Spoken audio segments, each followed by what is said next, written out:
There's a silence that follows a great and sudden pain. It's the quiet moment after the phone call, after the door slams shut for the last time, after the doctor's words hang in the air. In that silence, before the tears, before the anger, a single question begins to form. It's a small, heavy seed that we plant in the fresh wound of our own experience. The question is, why? Why me? Why this?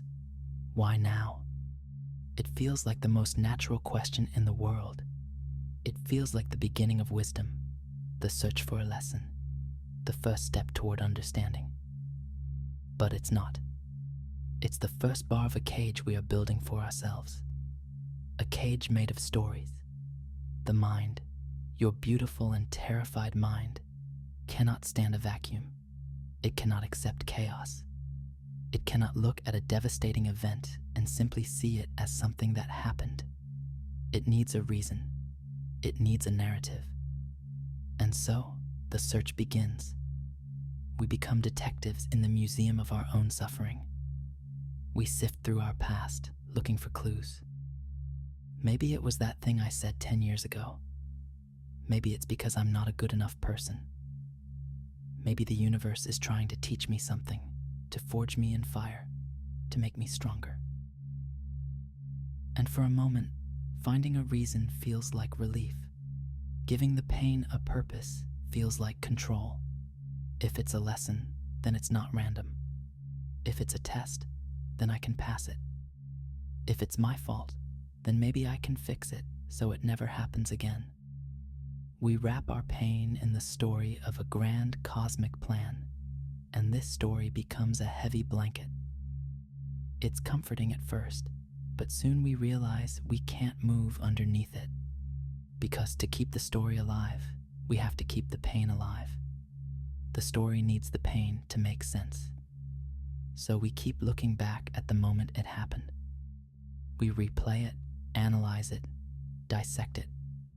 We carry it with us everywhere, like a precious, terrible jewel, constantly holding it up to the light to re-examine why we were given it. We become defined not by who we are, but by the explanation we've created for our wound. The paradox is this: the desperate search for meaning in suffering is precisely what prevents us from moving on from it. It anchors you to the past. It forces your attention backward into the wreckage instead of forward into the open space of your life. Imagine you're walking on a mountain trail. A loose rock tumbles down and strikes your leg. It's a painful, unfortunate event. The old way of thinking, the one we're all taught, is to sit down right there on the path and ask, why did this rock hit me? What did I do to attract this? What is this mountain trying to tell me? You could spend the rest of your life on that spot, becoming an expert on that specific rock, on the geology of the mountain, on the karmic patterns that led you to that exact point at that exact second. Or there's another way.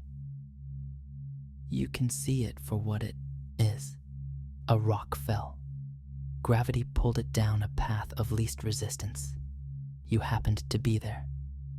The event itself was neutral. It wasn't a punishment. It wasn't a lesson. It was a physical event in a complex world where things are constantly in motion. The pain is real, absolutely. The injury needs to be tended to. But the story, the personal meaning we inject into it, is optional, and it's the heaviest part to carry. This is a fundamental shift in understanding how reality works. We are not the main characters in a story the universe is writing specifically for us. We are participants in a vast, interconnected network of causes and effects. Life isn't a straight line, a pre-written script where every hardship is a plot point designed for our character development. It's more like an ocean. There are currents. There are storms. There are periods of calm. A rogue wave isn't sent to teach a ship a lesson. It's a product of a million complex interactions, of wind and pressure and temperature. Your suffering is often that rogue wave. It's the chaotic, unpredictable, and impersonal result of countless moving pieces that have nothing to do with your worthiness or your spiritual journey. Someone's unhealed pain from their childhood spills over and hurts you. A system designed without compassion puts you in an impossible situation. A biological process unfolds in a way that causes illness. These things aren't messages from a higher power wrapped in pain. They are disruptions. They are damage. They are simply what happened. The question, why me, assumes the universe has a personal agenda for you. But the architecture of reality is far more elegant and impersonal than that. It operates on principles, not on judgments. When you let go of the need for a reason, you're not devaluing your pain. You are liberating yourself from it. You are saying, "This happened. It was terrible. It hurt. And now I will focus my energy not on understanding the story of the wound, but on the act of healing." You stop being the detective and you start being the healer. And this is where the real transformation begins. It begins in the quiet space that opens up when you finally, gently put the question down. You stop asking why and you begin to ask, what now? This isn't an act of spiritual bypassing or denial. It's the opposite. It's the deepest form of acceptance. It's looking at the wreckage and acknowledging that you don't need to understand the physics of the crash to begin walking away from it. The story of why it happened is a burden. The simple fact that it happened is the starting point for your freedom. You have carried the weight of a reason for long enough. It's time to see what it feels like to walk without it. What happens when your suffering doesn't need to be a lesson? What happens when it's just over? What new things could you build with all the energy you currently spend trying to justify the past? Think about it. The amount of mental and emotional space occupied by the search for a reason is immense.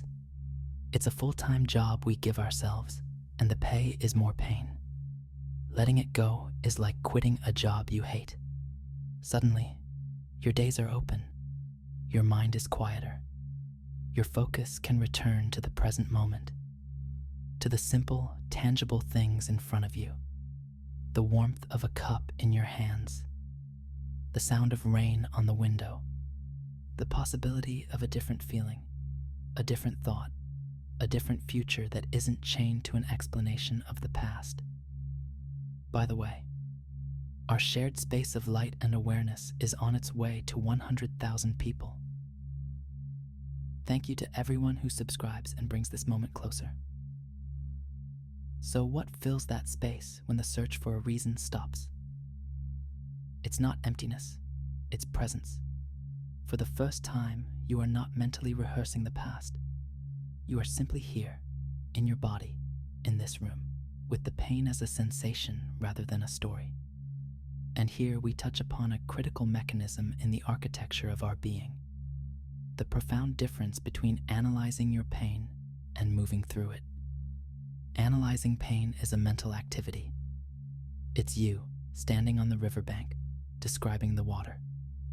You can talk about its temperature, its speed, its clarity. You can write a book about the river, but you are still on the bank. You are dry, and you are stuck. Moving through pain is getting into the water. It's feeling the cold. It's letting the current pull you. It's the direct physical experience of it. It's not about understanding. It's about enduring and allowing the experience to change moment by moment. When you constantly ask why, you are standing on the riverbank, stuck in analysis. You are telling yourself the story of your suffering over and over. When you let go of the why, you finally give yourself permission to enter the stream and begin the journey to the other side. This is where true healing happens. It doesn't happen in the mind's elaborate courtroom, where you act as judge, jury, and defendant for your own past. It happens in the body, in the quiet moments. It happens when you take a deep breath and feel the tension in your shoulders, and you don't attach a story to it. It's just tension, and you breathe out. It happens when a wave of sadness washes over you while you're doing the dishes, and instead of asking, "Why am I still so sad?" you simply allow it to be there. You let the tears fall, you feel the grief, and you keep washing the dish. You are moving through it, not explaining it. You are letting the energy of the emotion complete its circuit instead of trapping it in a loop of thought. And this leads to the most freeing realization of all.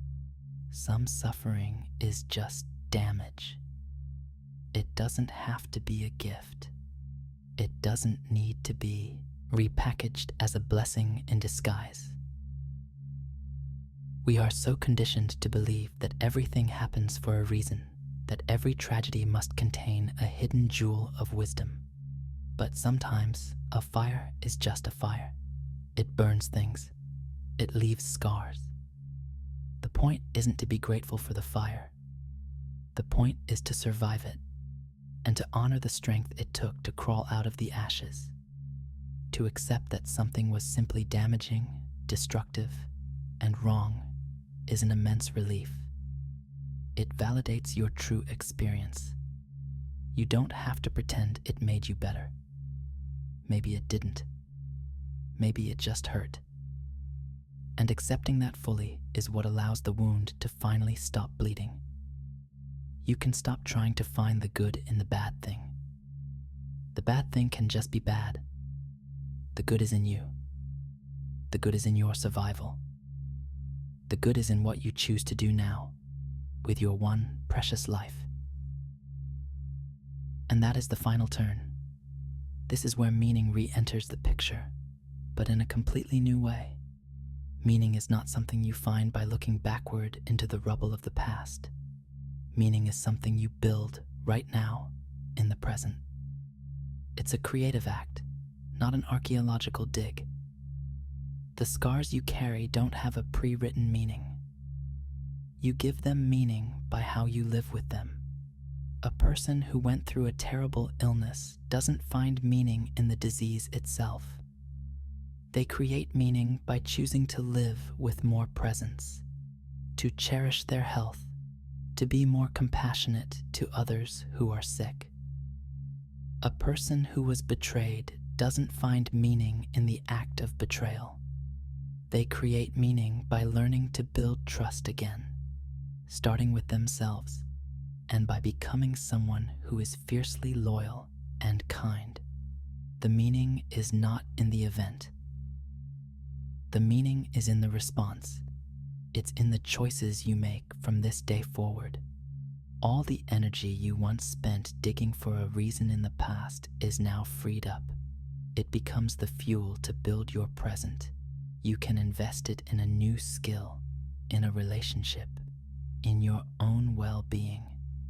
You can use it to simply notice the beauty in a world you were once too busy analyzing to see.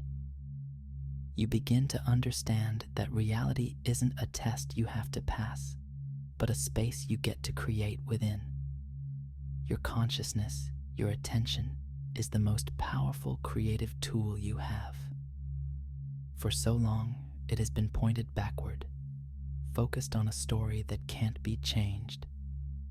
By turning it around, you reclaim your power not to change what happened, but to decide what happens next. The pain becomes part of your history, but it no longer gets to be the blueprint for your future. It's a chapter, not the whole book. And you are the one holding the pen now. you get to write what comes next. If this video changed something in you, write in the comments, "My suffering doesn't need a reason." Write it as your promise. Nobody